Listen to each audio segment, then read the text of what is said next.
नमस्कार। आप प्रॉपर्टी खरीदने की सोच रहे हैं या प्रॉपर्टी खरीदने जा रहे हैं? अगर खरीदने की सोच रहे हैं या खरीदने जा रहे हैं, तो आप इस वीडियो को पूरा देख के जाइएगा। आज मैं आपको बहुत महत्वपूर्ण जानकारी दूँगा।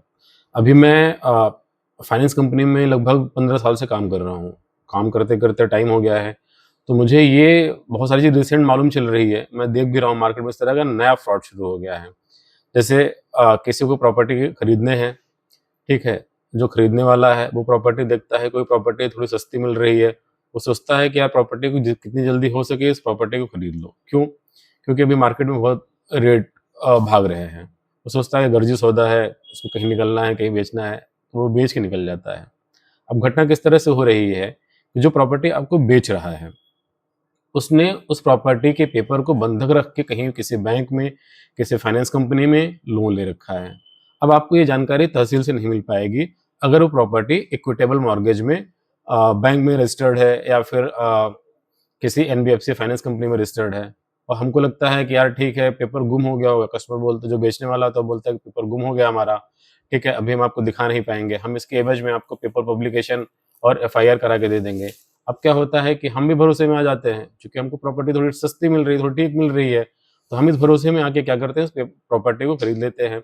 और बेचने वाला है पेपर गजट करा देता है, एक ऑनलाइन एफआईआर करा देता है और हम रजिस्ट्री करा लेते हैं। अब हमको लगता है रजिस्ट्री हो गई तो प्रॉपर्टी हमारी होगी। लेकिन अभी इस तरह के फ्रॉड बन रहे हैं। जैसे बहुत सारी चीज़ें मैंने देखा हुआ है कि रिसेंटली कुछ फाइनेंस कंपनी में, कुछ बैंक्स में प्रॉपर्टी ऑलरेडी मॉर्गेज हैं, लेकिन जब वो साइट विजिट होती है, रिकवरी की विजिट होती है, तो मालूम चलता है प्रॉपर्टी ऑलरेडी बिक गई है।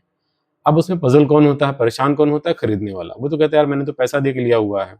अब जैसे मान लीजिए किसी प्रॉपर्टी की कीमत 50 लाख रुपए है। अब बैंक से उसको 30 लाख रुपए का लोन मिल गया या 25 लाख रुपए का लोन मिल गया। उसने 25 लाख रुपए का लोन वहाँ से ले लिया। अब क्या है, वो प्रॉपर्टी बेचता है। 50 लाख की प्रॉपर्टी आपको दिख रही है, अब वो 40 लाख रुपए में बेच रहा है आपको। आपको भी लगता है 50 लाख की प्रॉपर्टी है, प्रॉफिट हो रहा है, हम 40 में इसको खरीद ले रहे हैं, 10 लाख रुपए बच गया हमारा। लेकिन अब जो बेच रहा है, सेलर के पॉइंट ऑफ व्यू से सोचिए कि 40 लाख रुपए में उसने आपको बेच दिया, प्लस वो बैंक से 25 लाख रुपए का लोन ले रखा है।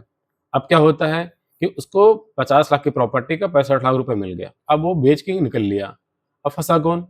बैंक तो अपना पैसा रिकवरी कर लेगी ना, क्योंकि बैंक ने पहले मॉर्गेज कर रखा है, तो फर्स्ट राइट बैंक का ही बनेगा, एनबीएफसी कंपनीज का बनेगा। मतलब बंधक जहाँ पे है वहाँ उनका राइट्स बनेगा, आपका राइट्स नहीं बनेगा। आपको लगेगा यार मैंने तो रजिस्ट्री करा रखी है, ठीक है, अब इसमें कहीं दिख नहीं रहा है।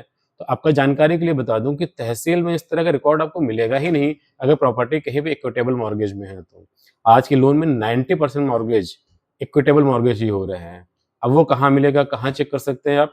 सिरसाई की साइट पे जाके गूगल पे आप सर्च करेंगे सिरसाई, वहाँ प्रॉपर्टी डिटेल डालेंगे, नंबर डालेंगे, तो आपको डिटेल निकल के आ जाएगा। लेकिन अगर किसी प्रॉपर्टी को खरीदते टाइम प्रीवियस डीड नहीं मिल रही है आपको, मतलब जो बेचने वाला है उसके नाम की डीड नहीं मिल रही है, तो आप कतई उस प्रॉपर्टी को मत खरीदिए, बिल्कुल भी मत खरीदिए। मेरा सजेशन आपको यही है। अगर खरीदना ही है, आपको लगता नहीं खरीदना चाहिए, जेन्युइनली कहीं मिस हो गया है, तो प्रॉपर चेक करिए। नहीं चेक करेंगे तो प्लीज़ नुकसान हो जाएगा आपका। आप धोखा हो सकता है आपके साथ में, आपको कुछ भी नहीं मिलेगा। आप सस्ते के चक्कर में अपना पूरा गँवा दे बैठेंगे। बहुत मेहनत की कमाई कर रहे हैं आप लोग, इसका ध्यान रखिए। अगर मतलब आपको लगता है प्रॉपर्टी पेपर नहीं मिल रहे हैं, तो प्लीज़ मेरा रिक्वेस्ट है कि आप इसको मत खरीदिए। और डिटेल में आप कुछ और भी जानना है, कुछ और इसके संबंधित में पूछना है, तो आप कमेंट करिए, मैं आपको इसका रिप्लाई करूँगा। धन्यवाद।